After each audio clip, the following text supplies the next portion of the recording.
क्या आपने कभी महसूस किया है कि एक ज़रूरी काम को करने का सोचते सोचते आपका पूरा दिन निकल गया हो और लास्ट में वो काम अधूरा रह गया है? अगर हाँ, तो आप अकेले नहीं हैं। ये प्रॉब्लम हर वर्ग, हर उम्र के लोगों में आम है, जिसका नाम है टाल-मटोल यानी प्रोक्रेस्टिनेशन। तो आइए आज हम बात करते हैं प्रोक्रेस्टिनेशन यानी टाल-मटोल के बारे में विस्तार से। प्रोक्रेस्टिनेशन क्या है? तो प्रोक्रेस्टिनेशन बेसिकली वो होता है जिसको हम टालते रहते हैं। किसी भी काम को कल में टाल देते हैं, 5 मिनट बाद में टाल देते हैं कि हाँ, इस काम को मैं थोड़ी देर बाद करूँगा। यही टाल-मटोल होती है, यही प्रोक्रेस्टिनेशन होता है। यह जानते हुए भी कि हमें उस काम को समय से पूरा करना बहुत ज़रूरी है, फिर भी हम उसे टालते चले जाते हैं। यह एक मानसिक स्थिति है जिसमें हम कठिन कार्यों को करने से बचने लगते हैं और सुखद कार्य, मनोरंजक कार्य को करने में अपना समय बर्बाद कर देते हैं। उदाहरण के तौर पर परीक्षा की तैयारी करने के बजाय मोबाइल पर रील्स देखना, सुबह उठने के बजाय अलार्म को बंद करके सो जाना, एक ज़रूरी प्रोजेक्ट करने के बजाय सोशल मीडिया पर अपना वक्त ज़ाया करना। अब बात करते हैं टाल-मटोल के प्रकार, टाइप्स ऑफ प्रोक्रेस्टिनेशन। टाल-मटोल के कई प्रकार हो सकते हैं। पहला है एक्टिव प्रोक्रेस्टिनेशन।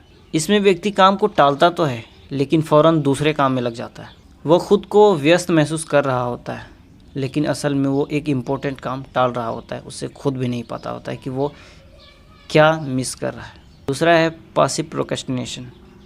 इसमें व्यक्ति अच्छे तरह से जानता है कि उसे कुछ करना है, कुछ काम करना है, लेकिन फिर भी पड़ा रहता है, बेड पे पड़ा रहता है, सुस्त पड़ा रहता है, उदासीन पड़ा रहता है, लेकिन वो काम को टालता है, नहीं करता है उस काम को। तीसरा है निर्णय संबंधी टाल-मटोल। जब व्यक्ति को निर्णय लेना नहीं आता तो वो अक्सर उस काम को टाल देता है। टाल-मटोल जो डर से जुड़ी होती है, जैसे आलोचना का डर, असफलता का डर, कभी कभी डर की वजह से काम को लोग टाल देते हैं। अब बात करते हैं प्रोक्रेस्टिनेशन के कारण, टाल-मटोल के कारण। प्रोक्रेस्टिनेशन एक आदत नहीं बल्कि एक मानसिक स्थिति है जो विभिन्न कारणों से जन्म लेती है। जब हम किसी काम को बार बार टालते हैं तो उसके पीछे हमेशा हमारे अंदर का डर या असमंजस या असुविधाएँ होती हैं। तो आइए हम विस्तार से बात करते हैं कि हम टाल-मटोल यानी प्रोक्रेस्टिनेट करते क्यों। पहला है लक्ष्य की स्पष्टता का अभाव। अगर व्यक्ति को अपना लक्ष्य ही ना पता हो, उसे क्या करना है, क्यों करना है, यही नहीं पता, तो वो स्वाभाविक सी बात है उस काम को वो टालेगा। उसके पास काम ही नहीं है, उसे पता ही नहीं है कि उसे करना क्या है। जैसे मान के चलिए एक विद्यार्थी है, उसे पढ़ाई तो करनी है, लेकिन क्या पढ़ना है, कैसे पढ़ना है, उसे नहीं पता। क्या पढ़ना है वही उसका लक्ष्य ही नहीं, तो स्वाभाविक सी बात है वो पढ़ाई को टालेगा, वो पढ़ाई की ओर आकर्षित नहीं होगा, वो भटक जाएगा। दूसरा है आत्मसंयम की कमी, लैक ऑफ सेल्फ डिसिप्लिन। कई बार हमें ये पता होता है कि हमें क्या करना है, कैसे करना है और कब करना है, लेकिन फिर भी हम वो काम नहीं कर पाते। क्योंकि हम में सेल्फ डिसिप्लिन की कमी होती है। तीसरा है असफलता का डर, फियर ऑफ फेलियर्स। बहुत सारे लोग काम को शुरू ही नहीं करते क्योंकि उनके अंदर एक डर होता है असफलता का। अगर वे असफल हो गए, अगर वे नहीं कर पाए, तो इस बात का डर उन्हें शुरू करने ही नहीं देता। वे इसलिए उस काम को टालते चले जाते हैं। इसी डर की वजह से लोग काम को टालते हैं, लेकिन यह सोच एक बहुत बड़ी भूल है क्योंकि बिना कोशिश किए सफलता नहीं मिलती। चौथा सफलता का डर है। यह बात थोड़ी अजीब लग सकती है कि लोग सफलता से भी डरते हैं। लोग सोचते हैं कि अगर मैं सफल हो जाऊं, आगे बढ़ जाऊं, तो लोग फिर से मुझसे उम्मीद रखेंगे कि ये दोबारा यही करेगा।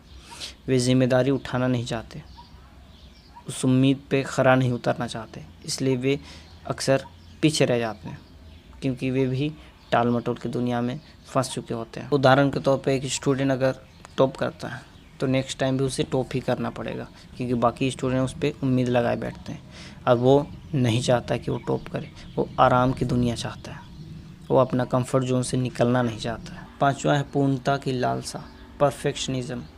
जब तक सब कुछ पूर्णतः सही ना हो तब तक मैं काम शुरू नहीं करूँगा। ये सोच सुनने में तो समझदारी भरी लगती है, लेकिन ये सोच कभी कभी रुकावट पैदा कर सकती है। परफेक्शनिज्म यानी हर चीज़ को एकदम फ्लॉलेस बनाना। यह आदत कई बार व्यक्ति को शुरुआत ही नहीं करने देती है। उसे लगता है उसके पास पर्याप्त संसाधन नहीं है, पूरा समय नहीं है, या उसे लगता है वो अभी तैयार नहीं है, और इस चक्कर में वो अपने काम को बार बार टालता रहता है। याद रखो, शुरुआत में परफेक्ट होना ज़रूरी नहीं होता, ज़रूरी होता है शुरुआत करना। छठा है विलंब का पुराना अभ्यास, हैबिचुअल डिले। टाल-मटोल एक बार करने से नुकसानदायक नहीं होता, जब यह रोज़मर्रा की आदत बन जाती है तब यह हमारी सोच, जीवन शैली और आदत को खा जाती है। यह आदत छोटे छोटे फैसलों से शुरू होती है, जैसे अलार्म बंद करके सो जाना, पढ़ाई आज नहीं तो थोड़ी देर बाद कर लेना, मोबाइल में फंसे रहना, हर चीज़ को टालते रहना। सातवां है ध्यान भटकाने वाले साधन यानी डिस्ट्रैक्शन। आज के समय में टालमटोल करने का सबसे बड़ा कारण है distraction. Mobile, social media, games, Netflix, ऐसे कई अनगिनत चीज़ें सब हमें कई ऐसे विकल्प देते हैं जो हमें एक ज़रूरी काम भी फीके लगने लग जाते हैं। यह बात वैज्ञानिक रूप से भी सिद्ध है कि जब कोई व्यक्ति अपना ध्यान बार बार भटकाता है तो उसका एकाग्रता स्तर गिर जाता है और वह काम करने की इच्छा खो देता है। फिर वह काम से बचने के लिए इसी डिस्ट्रैक्शन का सहारा लेता है और एक दुष्चक्र में फंस जाता है। आठवां है ऊर्जा और उत्साह की कमी, लो एनर्जी एंड मोटिवेशन। जब बॉडी थकी हो, नींद से भरी हुई हो, एनर्जी लेस हो तो इंसान को कोई भी काम करना पसंद नहीं होता या वो नहीं करना चाहता है। यह एक जैविक कारण है जहाँ शारीरिक स्थिति में प्रोक्रेस्टिनेशन को बढ़ावा देती है। नौवां है निर्णय ना ले पाना, इंडिसिप्लिनेस। कुछ लोग सोचते तो बहुत हैं लेकिन डिसीजन नहीं ले पाते हैं। उन्हें हर ऑप्शन पे डाउट होता है, शक होता है, क्या यह सही होगा, क्या वह सही होगा। कभी कभी सही निर्णय ना ले पाना भी इंसान को वहाँ नहीं पहुँचाता जहाँ वो सच में पहुँचना चाहता है और वक्त ऐसे ही हाथ से फिसल जाता है रेत की तरह। ये सभी कारण कहीं ना कहीं हमारे मन की गहराइयों में छुपे रहते हैं, जिसे स्वीकारना और पहचानना ही प्रोक्रेस्टिनेशन को रोकने का पहला कदम है। हम बात करने वाले हैं टालमटोल के दुष्परिणाम के बारे में। टालमटोल एक ऐसी आदत है जो धीरे धीरे हमारे जीवन को अंदर से खोखला कर देती है। शुरुआत में यह एक मामूली सी आदत लगती है, लेकिन समय के साथ यह हमारे आत्मविश्वास, प्रदर्शन और मानसिक स्वास्थ्य पर गहरा असर डालती है। तो आइए हम विस्तार से समझते हैं कि प्रोक्रेस्टिनेशन करने की आदत किन किन रूपों में हमारे लाइफ को नुकसान पहुंचा सकती है। पहला है समय की बर्बादी, वेस्टेज ऑफ टाइम। समय इस दुनिया की सबसे कीमती चीज़ होती है और टालमटोल करने वाला आदमी हमेशा ये सोचता है कि कल कर लूँगा, थोड़ी देर बाद कर लूँगा या अभी मूड नहीं, और इसी चक्कर में कब ये कीमती वक्त निकल जाता है पता ही नहीं चलता। समय की बर्बादी इंसान को धीरे धीरे पछतावे की तरफ बढ़ा देती है। इंसान पछताने लगता है, वो अयोग्य हो जाता है, असक्षम हो जाता है कुछ भी काम करने को लेके। दूसरा है तनाव और चिंता, स्ट्रेस एंड एंजाइटी। टालमटोल से जुड़े कॉमन दुष्परिणामों में से एक है मानसिक तनाव यानी मेंटल स्ट्रेस। जब कोई काम अधूरा रह जाता है तो मन के किसी कोने में उसका स्ट्रेस यानी तनाव बना रहता है। हम भले ही दिखावा करें कि सब कुछ ठीक है, लेकिन अंदर ही अंदर हमें पता है कि हमने अपना कर्तव्य नहीं निभाया है। तीसरा है आत्मविश्वास की कमी, लैक ऑफ सेल्फ कॉन्फिडेंस। जब कोई व्यक्ति बार बार अपने काम को टालता है तो उसका सेल्फ कॉन्फिडेंस अपने आप गिरने लग जाता है, वो खुद पर भरोसा खोने लगता है और वह कोई भी काम सही ढंग से कर ही नहीं पाता। ऐसा व्यक्ति जब कोई नया काम शुरुआत करता है तो उसकी सबसे पहले शुरुआत ही डाउट से होती है, संदेह से होती है, और इसी वजह से, इसी डाउट की वजह से, यही शक करने की वजह से वो नया काम शुरू ही नहीं कर पाता है। चौथा है अवसरों का नुकसान, लॉस ऑफ अपॉर्चुनिटीज़। लाइफ में कई अपॉर्चुनिटीज़ सही समय पर सही डिसीजन लेने से मिलती है, लेकिन टालमटोल करने वाला व्यक्ति अक्सर इन अपॉर्चुनिटीज़ को पहचान ही नहीं पाता है या समय रहते उसका लाभ नहीं उठा पाता है। उदाहरण के तौर पर एक परीक्षा हो, प्रतियोगिता हो या इंटरव्यू हो, ये सब समयबद्ध है। अगर आपने देर कर दी तो यही अपॉर्चुनिटीज़ किसी और को मिल जाती है। याद रखें, जीवन अवसरों का खेल है और जो इसे गंवाता है वो सब कुछ हार जाता है। तो चलिए हम बात करते हैं अब टालमटोल से बाहर कैसे निकले।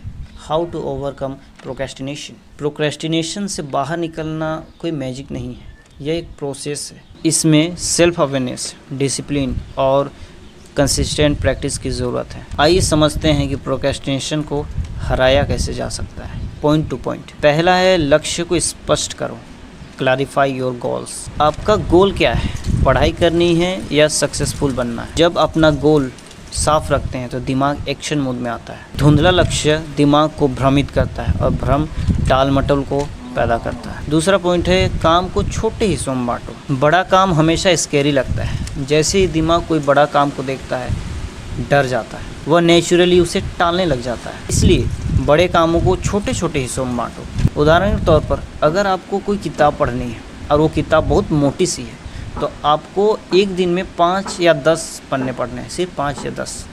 उसे छोटे छोटे हिस्सों में पढ़ने हैं। और अगर आपको कोई बड़ा असाइनमेंट मिला है तो उसे रिसर्च, राइटिंग और प्रूफ रीडिंग में बांट दो। इससे आपका काम भी आसान हो जाएगा और बड़ा काम भी छोटा लगने लगेगा। तीसरा है डेली रूटीन बनाओ और उसका पालन करो। डिसिप्लिन टाल मटोल का सबसे बड़ा इलाज है। तय समय पर उठना, पढ़ना, लिखना, यह एक सिस्टम के तहत होना चाहिए। रूटीन से दिमाग को स्ट्रक्चर मिलता है और वह डिस्ट्रैक्शन से दूर रहता है। उदाहरण के तौर पर सुबह 6 बजे रोज़ उठना, 7 से 9 नाश्ता करना, 9 से 11 पढ़ना लिखना। इस तरह से अपने हिसाब से टाइम टेबल बनाओ और उसे फॉलो करो। कंसिस्टेंसी से हैबिट बनती है और हैबिट से रिजल्ट। चौथा है खुद को माफ़ करना सीखो। Learn to forgive yourself. अगर कभी गलती से टालमटोल हो भी जाए, वो काम पूरा ना हो पाए, तो खुद को माफ़ करना सीखो। गिल्ट से बचो और ग्रोथ को अपनाओ। पाँचवा, विजुअलाइजेशन टेक्निक को अपनाओ। हर दिन 5 मिनट आंख बंद करके सोचें कि आपको सक्सेस मिल चुकी है, आपको दुनिया की हर एक सफलता मिल चुकी है, आपके माँ बाप खुश हैं, आप एग्ज़ाम में टॉप कर चुके हैं। यह विजुअलाइजेशन आपके अंदर एक्शन लेने की प्रेरणा देगा और आप मेहनत करने को मजबूर हो जाओगे। तो चलिए अब हम बात करते हैं निष्कर्ष, इसका कंक्लूजन क्या है। टालमटोल यानी प्रोक्रेस्टिनेशन कोई लाइलाज बीमारी नहीं है। यह एक मानसिक आदत है जिसे बदला जा सकता है। ज़रूरत है संकल्प की, सिस्टम की और लगातार प्रयास की। हर दिन थोड़ा थोड़ा सुधार करते जाइए और याद रखिए, जो आज मेहनत करेगा उसी के कल यानी फ्यूचर ब्राइट होंगे। तो आज के लिए बस इतना ही। धन्यवाद।